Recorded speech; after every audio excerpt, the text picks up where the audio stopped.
जय माता दी। आइए सुनते हैं दशा माता की 8वीं कथा।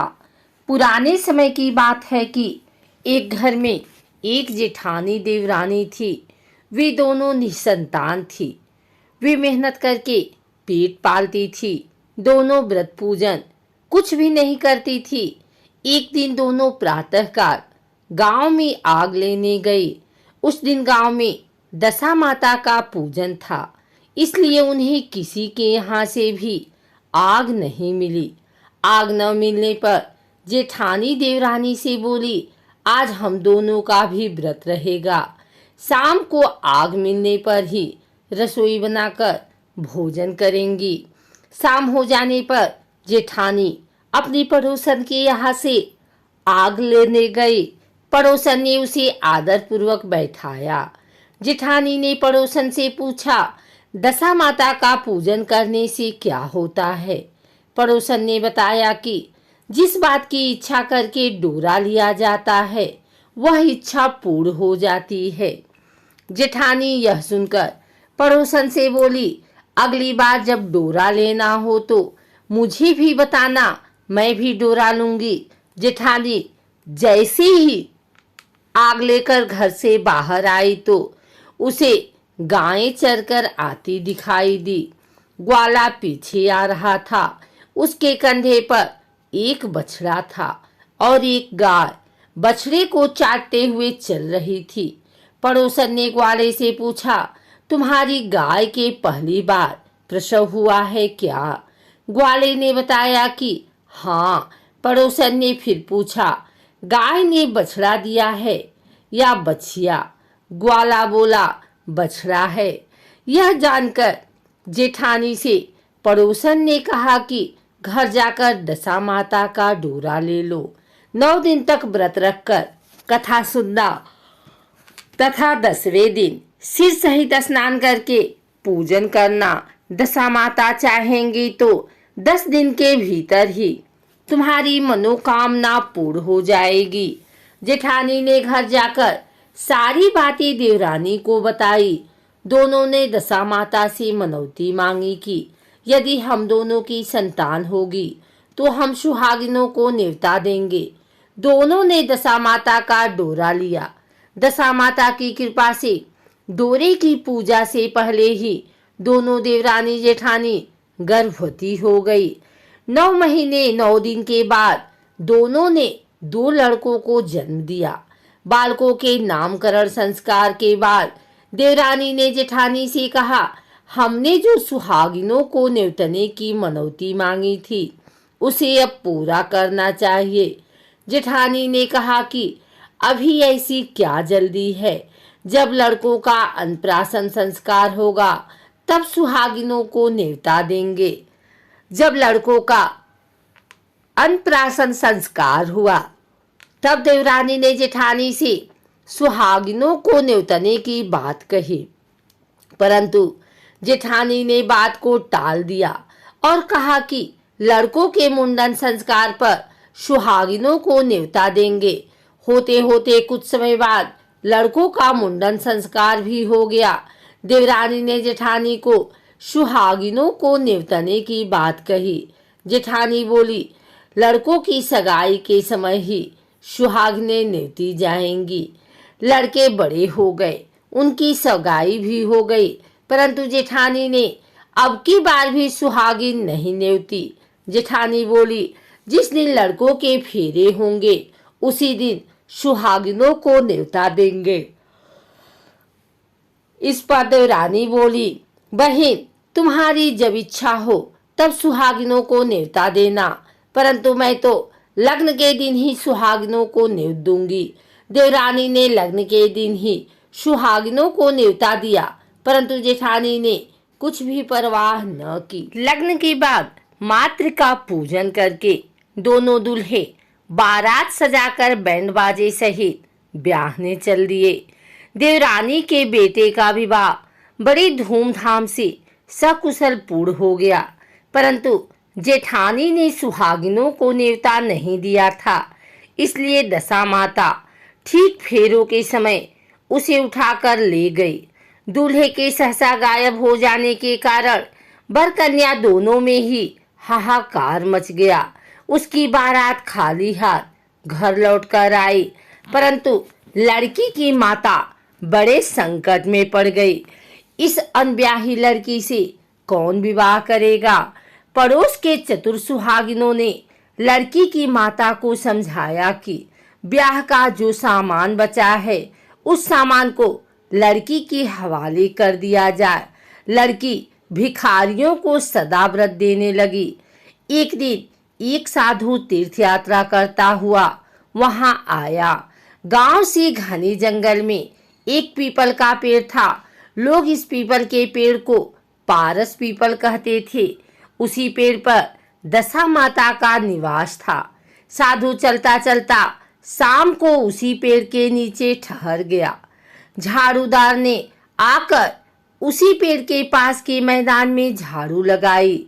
भिस्ती ने मस्क से वहां पर छिड़काव कर दिया तथा माली ने यहाँ फूल बिखेर दिए। तब अनेक देवता अनेक प्रकार की पोशाक पहनकर आने लगे तथा स्थान पर बैठने लगे। सबसे बाद में स्वर्ग के राजा इंद्र का सिंहासन उतरा। इसी के साथ स्वर्ग की अप्सराएं आकर सिंहासन के चारों ओर नाचने लगी। उसी समय अधब्याहे लड़के को गोद में लेकर दशा माता पीपल के पेड़ से नीचे उतरी। इंद्र के साथ स्वर्ग से एक सुरा गाय भी आई थी। उसने 2 गिलास दूध दिया था। लड़के ने अधब्याहे के भाग का 1 गिलास अलग रख दिया। दूसरे गिलास का दूध भी पी लिया। जब तक अप्सराओं का नाच गान होता रहा, दशा माता लड़के को गोद में लेकर बैठी रही।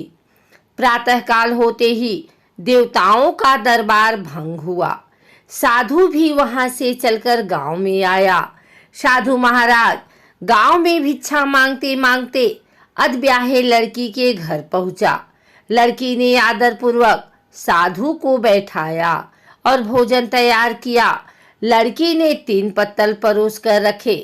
पहली पत्तल अधब्याहे अपने पति के लिए रखी, दूसरी पत्तल बाबा जी के सामने रखी और एक पत्तल अपने सामने रखी। बाबा ने अपने आप कहा, वाह, जो बात मैंने रात वहां देखी वही बात यहाँ भी देखने को मिल रही है। लड़की ने पूछा, क्या बात है बाबा जी? साधु बाबा ने बात टालते हुए कहा, हम बैरागी लोग ऐसी अनेक बातें कहते रहते हैं। तुम्हें ऐसी बातों से क्या मतलब? तुम तो भोजन करो और भगवान का भजन करो। लड़की ने हठ पकड़ ली। उसने कहा, जब तक आप अपनी कही बात का खुलासा नहीं करेंगे मैं भोजन नहीं करूंगी। इस पर भी साधु बाबा चुप रहे। तब लड़की बोली कि आप साधु हैं और मैं सती हूँ। आप या तो अपने कथन को स्पष्ट कीजिए कि आपने रात में क्या देखा, नहीं तो मैं आपको श्राप दे दूंगी। तब साधु बाबा ने रात का सारा किस्सा कह सुनाया। यह सुनकर लड़की ने बाबा के साथ पीपल के पेड़ के पास जाने का निश्चय कर लिया। साधु बाबा आगे आगे चले और लड़की उनके पीछे पीछे चलती रही। साधु बाबा लड़की को पारस पीपल के पास छोड़कर चले गए। संध्या होने पर नित्य की तरह जमादार ने झाड़ू लगाई। विष्णु ने अपने मस्क से पानी का छिड़काव किया और माली ने फूल बिछाए। देवताओं के राजा इंद्र आए। अप्सराओं का नाच गान प्रारंभ हो गया। उसी समय दशा माता पीपल के पेड़ पर से उतरकर दरबार में बैठ गई। लड़के ने सुरा गाय का दूध लिया और 1 गिलास अधब्याही लड़की के लिए रख दिया। जैसे ही लड़के ने दूध का गिलास मुंह पर लगाया, त्यों ही लड़की दूसरा गिलास हाथ में लेकर वर के सामने आ गई। वह बोली, अपना भाग लेने के लिए मैं उपस्थित हूँ। मेरे लिए क्या आज्ञा है? मैं सेवा करने के लिए तैयार हूँ। तब लड़का बोला, मैं इस तरह से तुमसे नहीं मिल सकता। मैं दशा माता की सेवा में रहता हूँ। मुझे अभी दरबार में जाकर दशा माता की गोद में बैठना होगा। यदि तुम्हें मुझसे प्यार है तो दशा माता को प्रसन्न करके उनसे मुझे अपने लिए मांग सकती हो, तब मैं तुम्हारा हो सकता हूँ। लड़का दूध पीकर दशा माता की गोद में जाकर बैठा। लड़की अप्सराओं के साथ नाच गाने लगी। जब सवेरा हुआ तो दशा माता ने इस नई लड़की को बुलाकर पूछा, तुम कौन हो? तुम्हारे नाचने से मैं बहुत प्रसन्न हुई। जो कुछ मांगना है मांग लो। लड़की ने दशा माता से वचन ले लिया कि मैं जो कुछ मांगूंगी वह आप मुझे प्रदान करेंगी।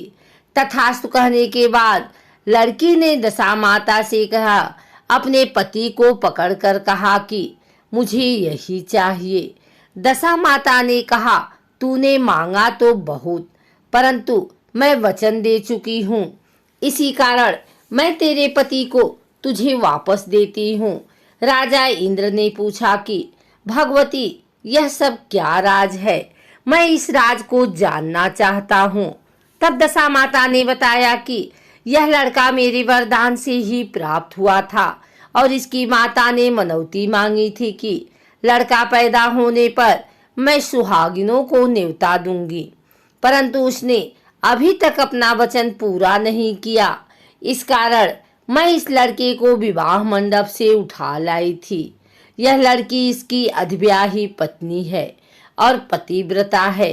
पतिव्रता होने के कारण यह देव समाज में पहुंचकर मुझसे अपना पति मांग रही है। दशा माता के ऐसे वचन सुनकर इंद्र सहित सभी देवताओं ने वर वधू के ऊपर पुष्प की वर्षा की। तब तक साधु बाबा भी वहां पर आ गए। साधु बाबा दूल्हा और दुल्हन को साथ लेकर गांव की ओर चल पड़े। जब ये तीनों गांव के समीप पहुंचे तो गांव वालों ने दूल्हा दुल्हन को देखकर लड़की के पिता को सूचना दी कि तुम्हारी पुत्री दूल्हे के साथ आ रही है। जिस दिन से लड़की चली गई थी तो उसके पिता ने लोकापवाद के डर से बाहर निकलना बंद कर दिया था। गांव वालों की यह भी बात सुनकर उसने घर के किवाड़ बंद कर लिए। उसने समझा लड़की साधु बाबा के साथ आ रही होगी, इसलिए लोग मेरा उपहास कर रहे हैं। जब गांव के गणमान्य व्यक्तियों ने भी वही बात बताई, तब उसने घर के किवाड़ खोले और बाहर निकला। जब उसने सचमुच अपने द्वार पर लड़की और दामाद को खड़े देखा तो उसकी प्रसन्नता का ठिकाना नहीं रहा। लड़की के पिता ने इस खुशी के मौके पर बहुत दान पुण्य किया और फिर से विवाह की तैयारी की। लड़की ने अपनी माता से कहा कि इस तरह से विवाह नहीं होगा। पहले दूल्हे की माता सुहागिनों को न्योता देकर बारात लेकर आए, तब विवाह के नेक पूरे किए जाएं। लड़की के पिता ने लड़के के घर पर खबर भेजी। लड़के की मां ने पहले सुहागिनों को न्योता दिया, तब बारात चली। बड़ी धूमधाम से विवाह हुआ। वर वधू दोनों अपने घर पर आ गए। वधू की खुशी में लड़के की माता ने दोबारा सुहागिनों को न्योता दिया। उसी समय से विवाह के दिन वर के घर पर सुहागिनों का न्योतने की प्रथा चली आ रही है। दशा माता ने जिस तरह सती की दशा बदली, वैसे वह सभी का कल्याण करें।